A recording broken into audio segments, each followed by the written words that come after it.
You're about to watch what we call an extended clip of the Young Turks, and the reality is it's somewhere in the middle. It's a little longer than our YouTube clips, but it's actually shorter than the whole 2-hour show, which you can get if you're a member. You can get it ad-free, and make sure you catch every news story we do that day. You're gonna love it as a full show. That's at tytnetwork.com/join. All right, welcome to the Young Turks. Cenk Uygur and Kasparian with you guys. I feel like we just got off the air a minute ago, or at least I did. 8.5 hours or so yesterday. So if you're a Young Turks member and you missed last night, don't worry, you've got 8 hours to catch up on. It's like binge watching, like we say we're progressive Netflix. Well, you got a lot of TYT to catch up on from last night. Or you can just fast forward to the parts of rage. Later in the night, I had many moments of rage, partly about the elections. But then once I got in the mood, about random things, like Article 5 conventions and Robert Reich and Bill Maher. A little roller coaster action. Oh, yeah. So tyt.com/join to get all that. John was an American hero last night. He gets up early in the mornings to do damage report. He was here a long time. So we do have a couple stories about that a little bit later in the program. But there's a curveball coming, guys. So my rage will continue. That is not a curveball. The Democratic person who won in Kansas' 3rd district against Brent Welder, Sharice Davids, not a fan of hers. Whoa. And now that she's won, I'm still not a fan of hers. And I'm not going to soft pedal that, okay? Having said that, some of my views on that race, I'd be surprised if it didn't surprise you. Okay, so definite curveballs coming a little bit later in the program. And last night we talked about, one of you guys suggested, and you are part of the program, to send a reporter to Kansas. We are sending a reporter to Kansas to see what happened in Johnson County and the computer failure in Johnson County, Kansas. But anyway, all that fun surprises a little bit later in the program for you guys. But speaking of fun, we're gonna start with fun, right, Anna? Yeah, this is a heavy rundown, and I just felt like we all needed a moment to laugh before we got to the heavy stuff. Agreed. So we begin with a story that I was unaware of until today, actually, and I'm very upset at the producers at TYT of not informing me of this gem of a video that I'm about to share with you all. So last week, Donald Trump was in Pennsylvania at a rally doing what Donald Trump does, making a fool out of himself. And the video that we're about to show you is Donald Trump not understanding geography. I have great respect for the UK, United Kingdom, great respect.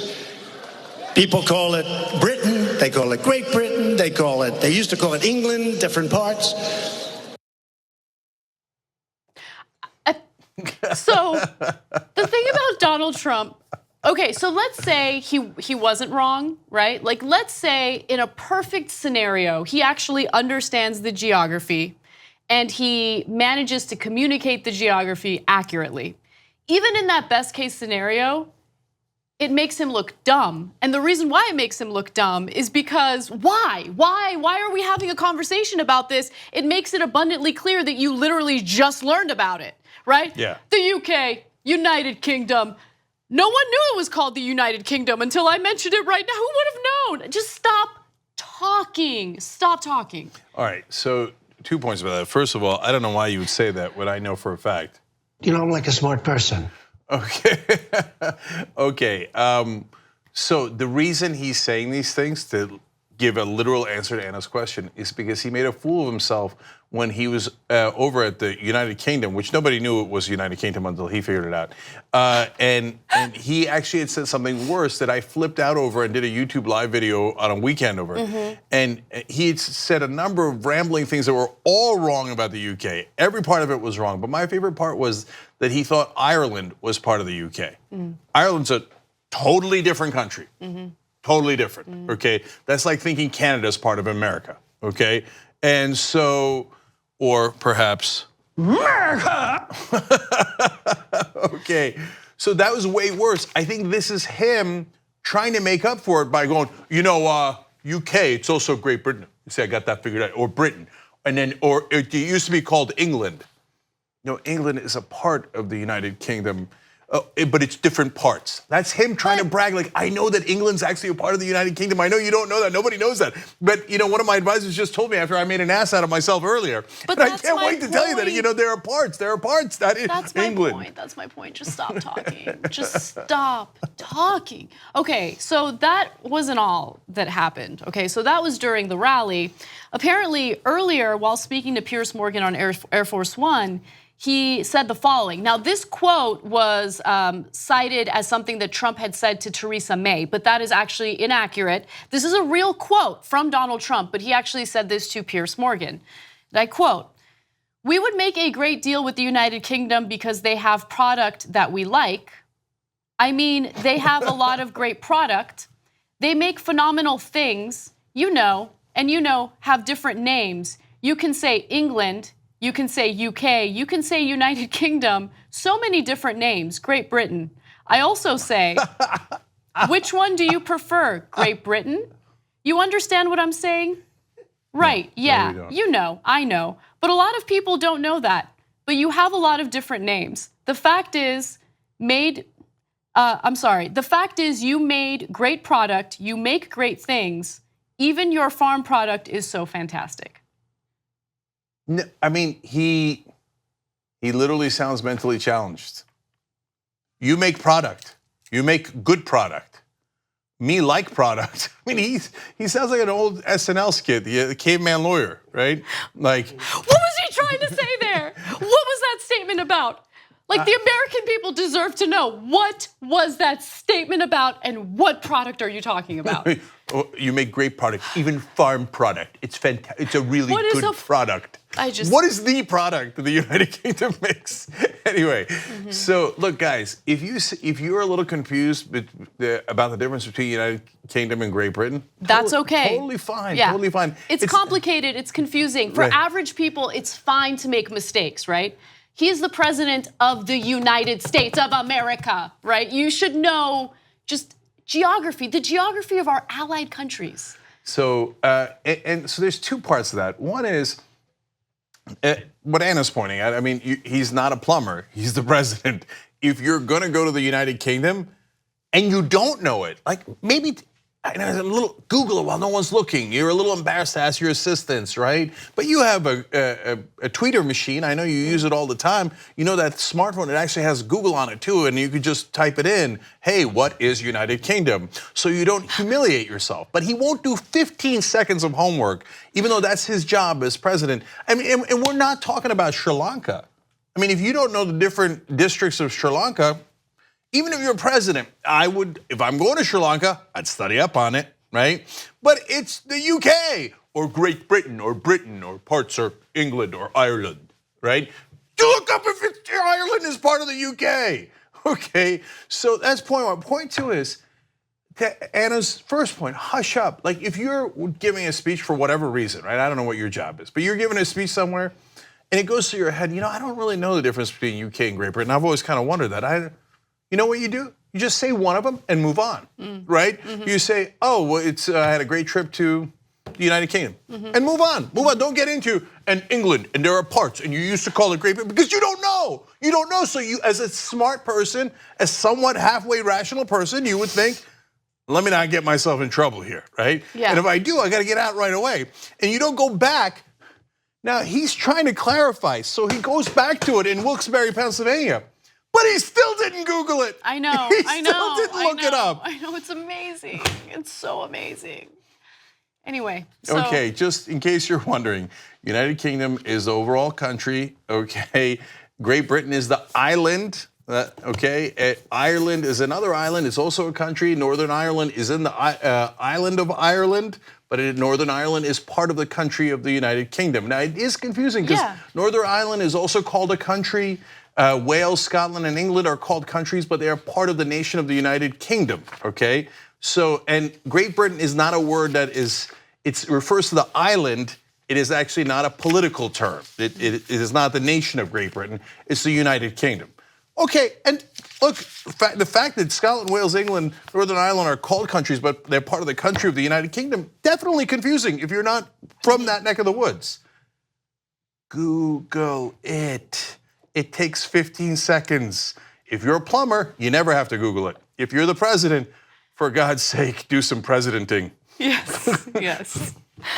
All right, now we move on to other news, some breaking stories from today. A Republican New York congressman has been charged with insider trading.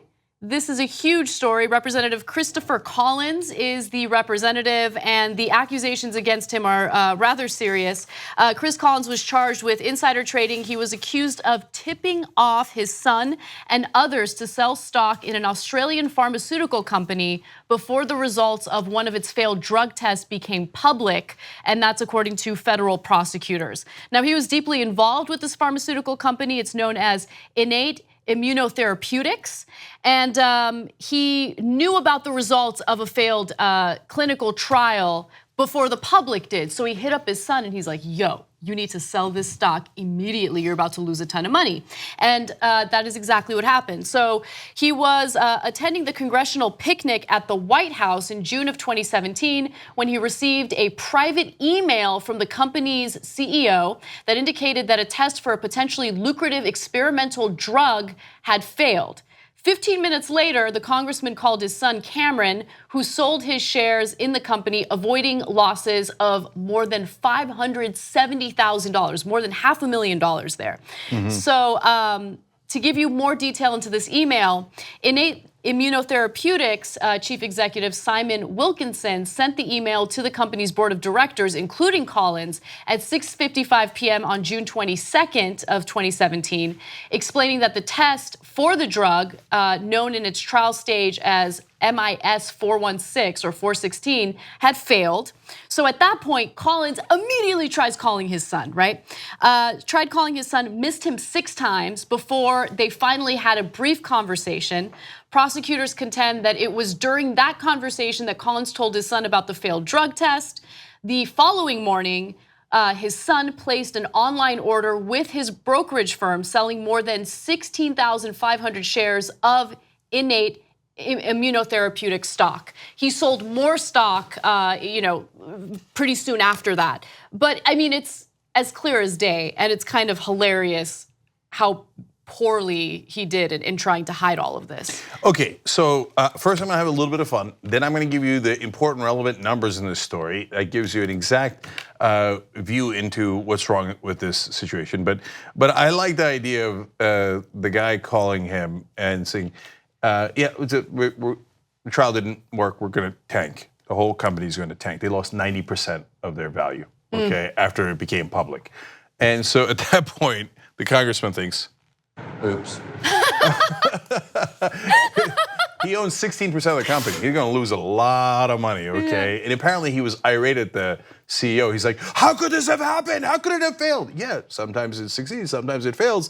Kind of a risky venture, but apparently you didn't know that. That doesn't give me a lot of confidence in your thing. You know, the CEO might have also told him, show me the buttock. So good. So the numbers. He gets the call from the CEO. He calls his son within 15 minutes. Come on. And we're done with this. Come on. I mean, we're already open and shut. If you're on the jury, okay, tells him. But then the second number is what you mentioned. He called him 6 times. Come on. Okay. Come on. He was at a picnic. He was enjoying his time. That's right. He gets this email and all of a sudden he calls his son, misses him 6 times. I mean, he was persistent. I mean, what else could he want to communicate with his son? Yeah. That he's having a fantastic time at this picnic? Yeah, no, here's what he wanted to communicate to his son. We're under attack. We gotta go, man. We gotta go. Show me the buttock. Okay, so he finally gets his son on the phone, and look, if somebody calls me, like he missed him 6 times, got him on the 7th time actually. If somebody calls me 7 times, I think somebody died. Like this is like nobody calls 7 times unless there's an emergency. And by the way, why not just leave a message? Because he doesn't want it recorded. That, hey, sell the stock because I got insider information that it's gonna tank. That's why he calls him 7 times. He's so guilty. He's so incredibly guilty. But here's what I find to be an even more interesting number. Now, look, to be fair to them, so then his son goes and tells his fiance, tells his fiance's father, who all have money in this company. Okay, they were all in it together. Together, they all sell. They all do insider trading. The fiance's father is also charged. Okay, with insider trading. Together, they would have lost, but instead saved $768,000. Now, look, that's a ton of money. But the important and relevant number is Collins is already worth $66 million. Boom. So then I immediately think, look, what you're doing is brazen. I mean, this is the most obvious insider trading I've ever seen. Any prosecutor that gets their hands on that information, and you're toast. If you already have $66 million, why not bite the bullet and lose the $500,000, the $750,000? You still have 65 left. You're gonna be all right instead of going to prison and getting humiliated and run out of Congress and run out of office. And then it occurred to me, how do you think he got the 66 million? By doing shady deals like this, probably 1,000 times. And this is the time that he got caught. Why did he do this? If it was by itself, it makes no sense. That risk, even though it's a lot of money, it's not worth the risk, it's not remotely worth the risk. But unfortunately, a lot of times these folks, the way they got the money in the first place is by being shameless and by doing these deals nonstop. And by the way, never getting caught. So that's why you think, who cares? I'm not gonna wait a day. So it seems like I could at least have a plausible argument if I waited 2 days, because the stock actually it wasn't made public until a couple of days later. He actually could have done it in a way that it wasn't panicked, it was less obvious, right? No, he calls right away. He calls 7 times. The whole thing is super obvious because he's probably done it in a super obvious way so many times before and never gotten caught. Yeah. So that's why they act the way that they do. You know, legendary musical artist once said, "Dirty deeds done dirt cheap." And this is an example of that. But you know what? Yeah. Sometimes there comes a cost. And right now, his life is basically in jeopardy. His career, everything he's worked for or hasn't worked for, it's all in jeopardy. I mean, come on, how greedy do you have to be? You're right. Just bite the bullet, take the loss, don't risk everything to save $500,000 for your son, $700,000, $768,000 with your son's father-in-law involved as well. It's the greed that risks the $66 million in his career. But it's the greed that built the $66 million in the first place, likely, right? To be fair to him, I don't know how he got the other 66, right? But his actions indicate a carelessness, an ease with breaking the law that shows you he doesn't really have a second thought to it. He's not even concerned about breaking the law. Because again, if you're not familiar with this portion of the law, this is insider trading 101. So it is totally illegal, obviously illegal. If you have he's on the board of this company, the CEO of the company is calling him, telling him public information, private information before it becomes public and it can be traded upon. The stock drops 90%. It's not subtle. It didn't drop 3%. Hey, it could have gone either way. They just had a bad day at the market. No, it dropped 90%. There is no clearer case of insider trading based on the publicly available evidence here than this. But he does it anyway without a second's hesitation.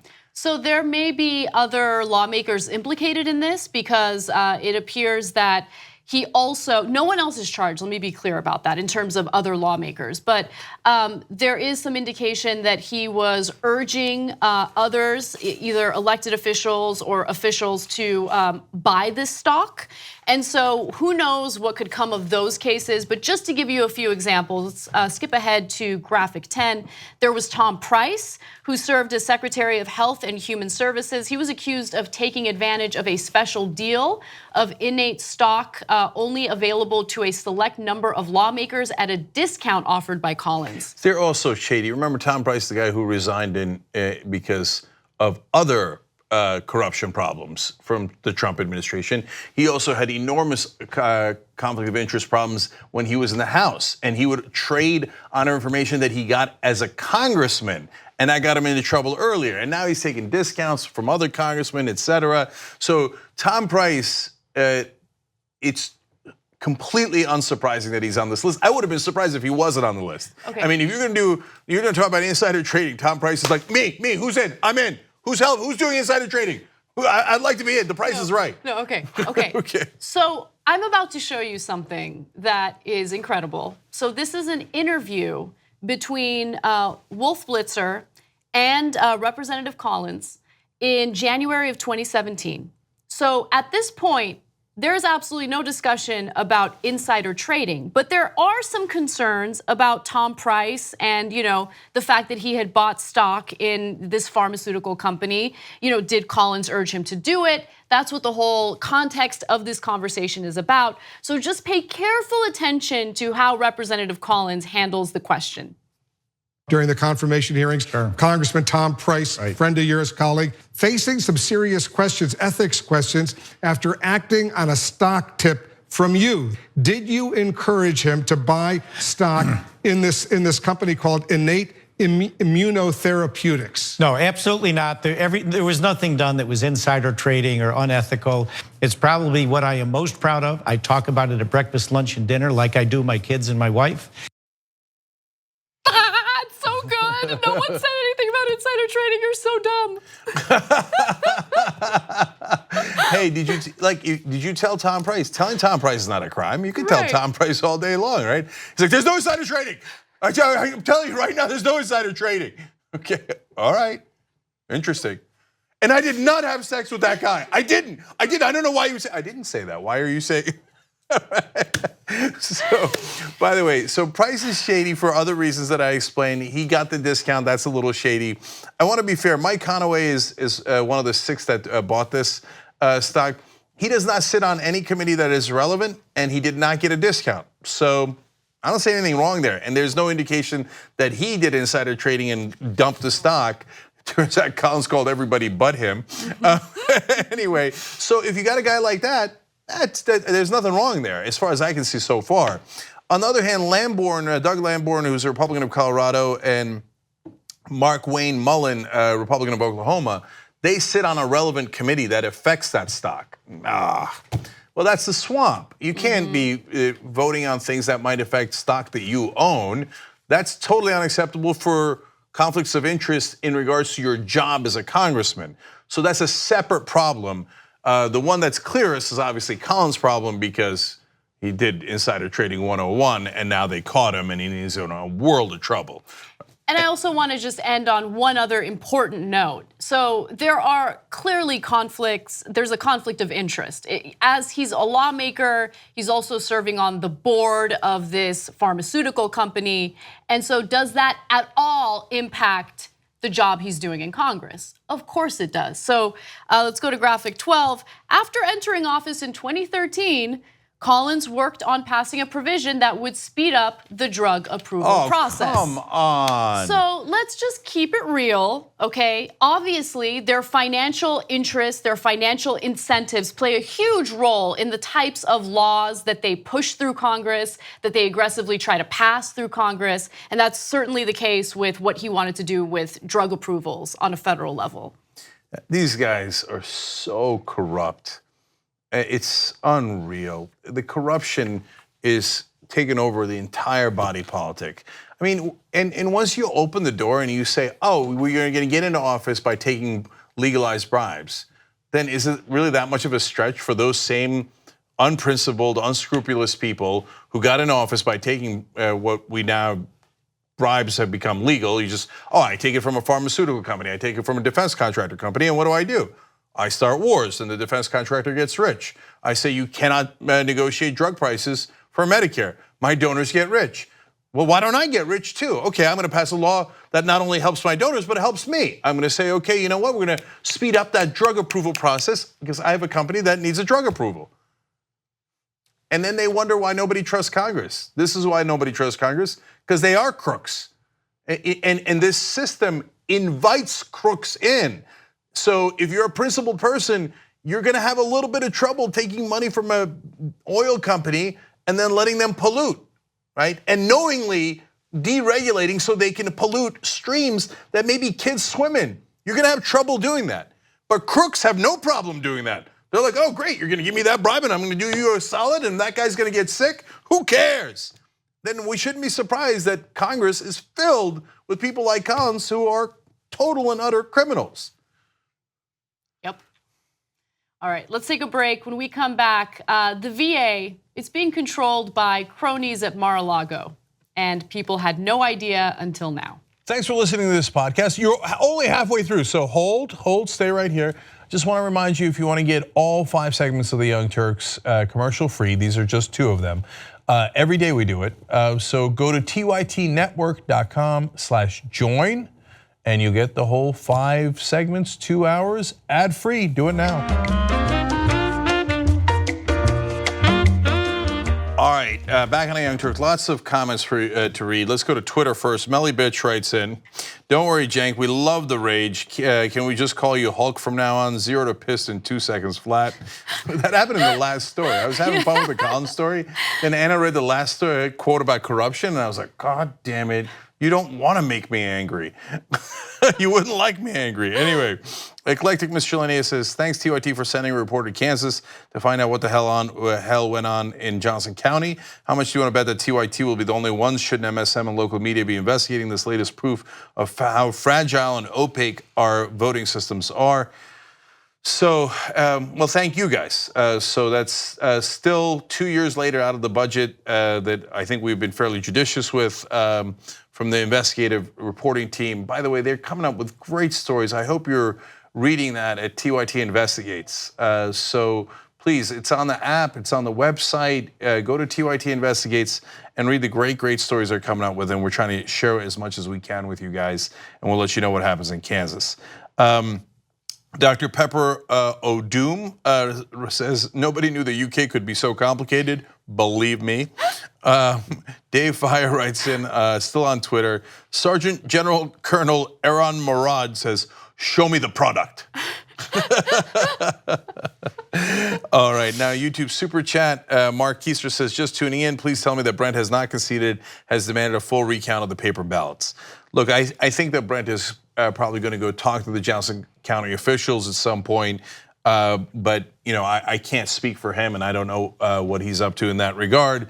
But no, I do know. I know that he's going to speak to those officials, but you know, there's no other statements in that regard as far as I know. Okay, Little Max says, long night with you last night, Cenk. Rough ending, but fun. Yeah, it was a roller coaster ride, as Anna pointed out. And thank you for being with us. And all the members, thank you for making it happen. tyt.com/join to become a member.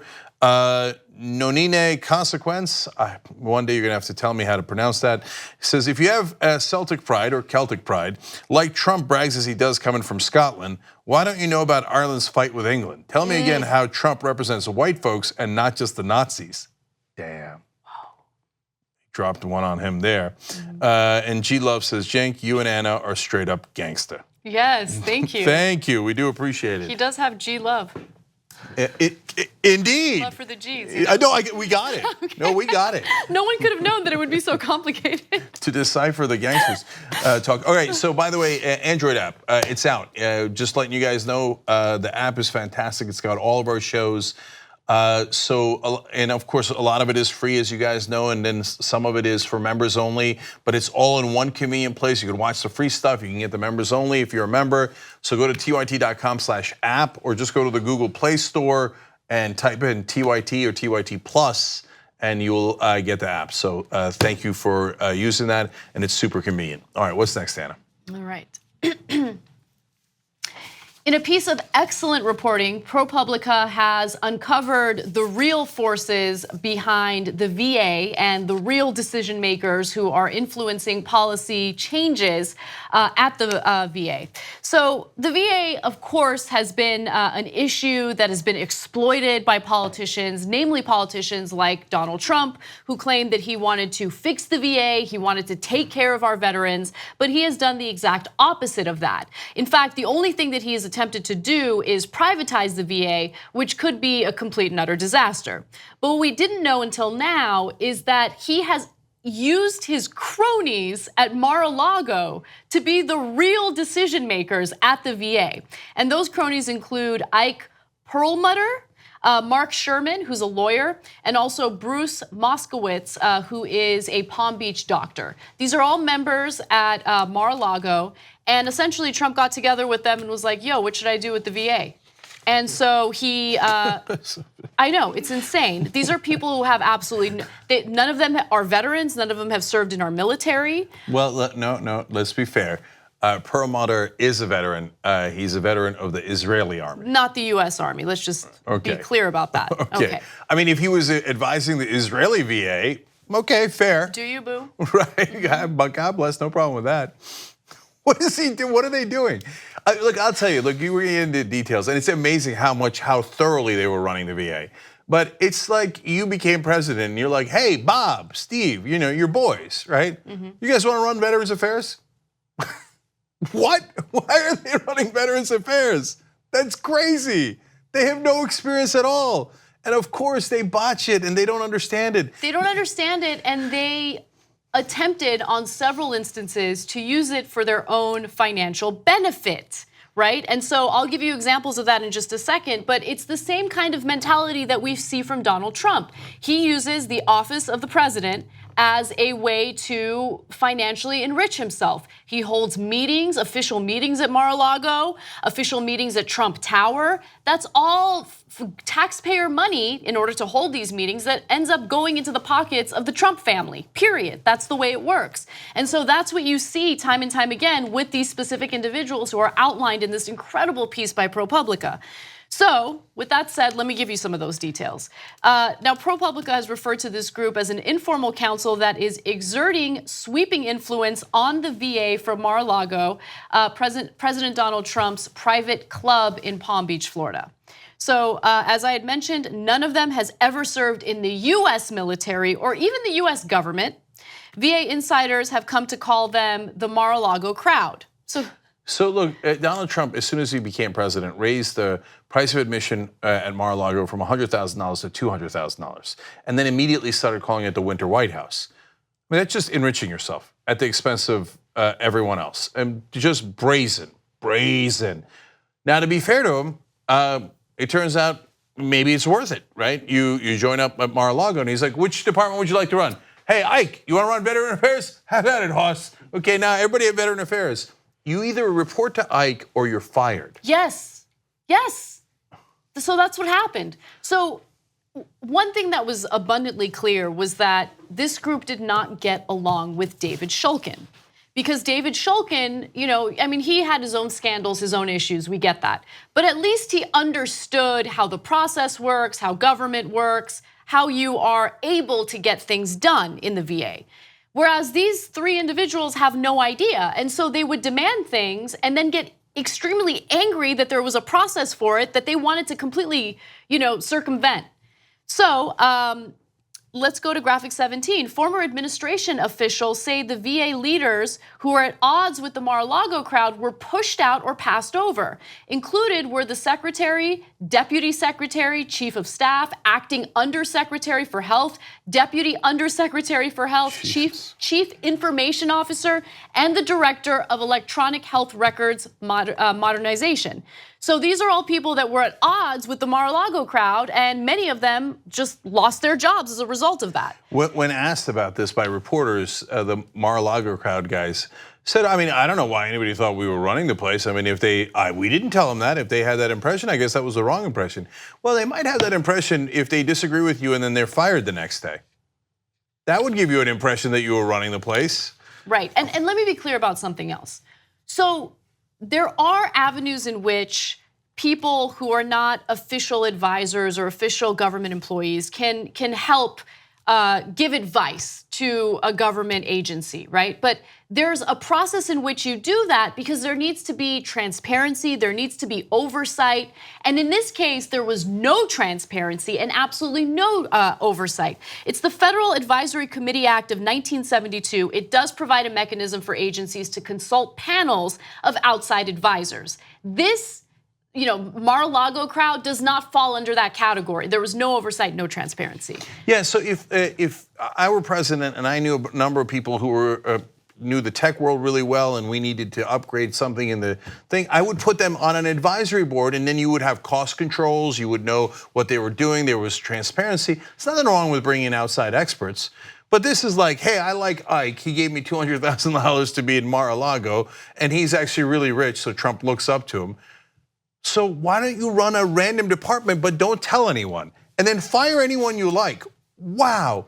And they had to fly down officials at taxpayer expense, by the way, to go and report in to these three who were unofficially running the department. At Mar-A-Lago, yeah. That's insane. And now they're using taxpayer money for that insanity where they got to fly to Mar-A-Lago to get their orders. Right. So Perlmutter, Moskowitz, and Sherman acted like board members, pounding a CEO to turn around a struggling company, a former administration official said. In an email or in email after email, officials sought approval from the trio. So they'll argue, no, I mean, come on, we were just giving people some advice, you know what I'm saying? But no, they weren't. Actual administration officials had to report back to them and ask for permission a lot of times. For a research effort on suicide prevention and for a plan to recruit experts from academic medical centers, everything needs to be run by them, the first former official said, recalling the process. They view themselves as making the decisions. But they did make the decisions. That's why if you didn't agree with them, you got fired. Okay, the Mar-a-Lago crowd, here's another quote from the great report from ProPublica, spoke with the veteran administration officials daily. They talk to them every day. Documents show and reviewing all manner of policy and personnel decisions. Look, if you're reviewing all the policy and the personnel, you're running it, period. End of story, okay? They prodded the Veterans Affairs to start new programs. Officials travel to Mar-a-Lago at taxpayer expense to hear their views. And here's my favorite part. A former administration official said, quote, everyone has to go down and kiss the ring. And now, Republicans, you were worried about a deep state. People who are unaccountable and unelected who are actually secretly running the government. Congratulations, you have one. It's down at Mar-a-Lago. Yeah. So I want to give you at least one example of how they use this, how they use the VA for their own financial benefit. Now they'll say, no, there was no financial benefit whatsoever. However, starting in February of 2017, Perlmutter, who by the way is the chairman of Marvel Comics. Yeah. He convened a series of conference calls with executives at Johnson & Johnson, leading to the development of a public awareness campaign about veteran suicide. So far, so good, no problems there. However, they plan to promote the campaign by ringing the closing bell at the New York Stock Exchange around the time of Veterans Day. The event turned into a promotional opportunity for Perlmutter's company. Executives from Marvel and its parent company Disney joined Johnson & Johnson as sponsors of the Veterans Day event at the stock exchange. David Shulkin rang the closing bell standing near a preening and flexing Captain America with Spider-Man waving from the trading pit and Marvel swag distributed to some of the attendees. So this suicide awareness effort turned into a massive promotional event for Marvel. That's what that turned into. Yeah, look guys, for me, instinctively, I look at that and I think, well, maybe it helps the veterans things to get Captain America and Spider-Man might draw attention. Perlmutter is already really rich. I don't think he needs that extra promotion. But for people working in government, this is a really big deal. You can't, and they had to have meetings about should we have to have the secretary, in this case, so close to what appears to be promoting a product. And they do have to be careful about stuff like that. But to me, even the worst one was Moskowitz with Apple. So he said he goes down to Apple and says, all right, we should develop an app to get veterans to find nearby medical services. Okay, it's a reasonable idea. I mean, I don't know why you're involved in this. You're not officially part of the government, but okay, fine, decent idea. You know who he brought along to the meeting? His son, Aaron, who is an app developer. And he's like, well, Aaron can do it. I mean, what are we doing here? Now we're pressuring Apple to pay your son to develop an app. You're not even in the government. What the hell's going on here? Right? Of course, they deny everything. They don't deny that Aaron was there. They don't deny that they wanted the app. He doesn't deny that Aaron's an app developer and that's why he was there. It's like, but we weren't going to profit off of it. We weren't going to profit off of it. Now that all didn't end up working out. And part of the reason why it didn't work out is because there was pushback from Shulkin. And so Shulkin— And guess what happened to Shulkin? Bye-bye. Bye-bye. He was fired. So just know what's really going on. I mean, the swamp is swampier than ever. And people who have no experience, no business running something like the VA are doing just that. This is Trump's idea of taking care of our veterans. And so look, if this was a left-wing administration and you got these guys secretly running a government organization, the right wing would go nuts with their conspiracy theories and they would say the Illuminati and all that stuff, right? But guys, that's why the conspiracies are a lot simpler. They're not, you think that there's like people who are brilliant, who are running things and dun dun dun dun dun dun dun dun dun. No, it's a bunch of guys who are at a country club. They just happen to be rich and they're like, hey, I don't know, hey, Don won the presidency. I don't know how that happened. Hey, Donnie, can I run something? I'd like transportation. No, somebody else took transportation. And Betsy took education. And Betsy is literally one of their donors and friends, Betsy DeVos, et cetera. So what do you got left? I got Veterans Affairs. Okay, then you go run that, Ike.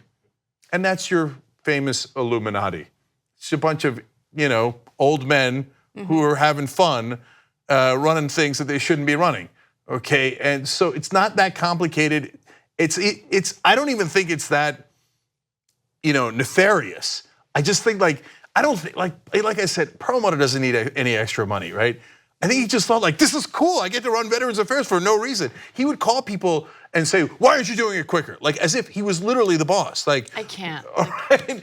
They're just having fun, I'm gonna go play tennis and I'm gonna run Veterans Affairs. Look, but that's not how the government's supposed to work, and we're supposed to know who's actually running Veterans Affairs. It's supposed to be a democracy and not have your goofball friends running parts of the government. No, but it's, okay, I think you're being incredibly generous when you say that there's nothing nefarious or it's not meant to be nefarious, but just think about the context of, just think about the discourse in the country involving veterans, soldiers. I mean, Donald Trump will call NFL members sons of bitches for practicing their First Amendment right and protesting, the ridiculous killings, the shootings of unarmed people, black men throughout the country. And he says that is disrespectful to our troops. You know what's really disrespectful to our troops and our veterans? Having your unexperienced or inexperienced buddies run the VA when the VA should be doing a better job taking care of our veterans. No, you don't care about our veterans. It's all talk. It's all talk. Yeah, I mean, when as kind of like a gag, you give one of your or three of your buddies the Veterans Affairs Committee or administration to run. How much do you really care about veterans? It's a great point. And imagine if it was a Democrat who did it. They'd be like, you were so careless with veterans and you put these schmucks in charge that didn't know what they were doing and they were firing people with no accountability. You would have 87 hearings. It would be the top scandal of the Obama administration by a mile. We'd still be you would never stop talking about it. This is probably the very last time you'll hear about it because Donald Trump has so many scandals that you just literally can't keep up. I want to take a break because it sounds like we're in a rainforest right now. There's weird sounds happening on the set. So let's figure that out and then we'll come right back. Thanks for watching what I hope was a lovely edition of The Young Turks. Now, you know that is 2 of the 5 segments that we do because that's free. We want to have you support independent media and come watch the whole show that we do every day. That's 5 segments overall, no ads at all. That's at tytnetwork.com/join. Come become a member. Thanks for watching either way.